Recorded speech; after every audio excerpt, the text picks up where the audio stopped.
A Weekend House by Architecture Lab Boum in YANGPYEONG-GUN, South Korea. A Weekend House, Meditation of Four Colors, a weekend house for two couples. The name of the house that the four people built together, Sasaek, means four colors and meditations in Korean. It is a name that perfectly suits this house, which has a square floating mass with secret courtyards.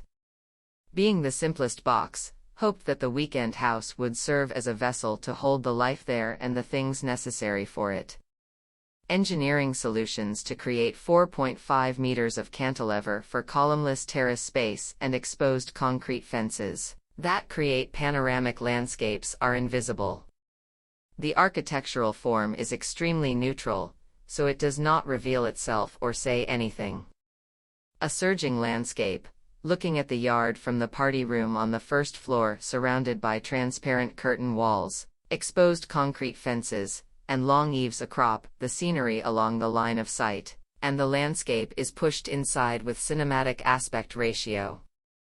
Leave the architecture behind, minimal mass, wide viewing angle, spacious kitchen and living room, and living space expanded into the yard. The requests of the four clients are written on the first page of the meeting minutes from the first meeting 2 years ago.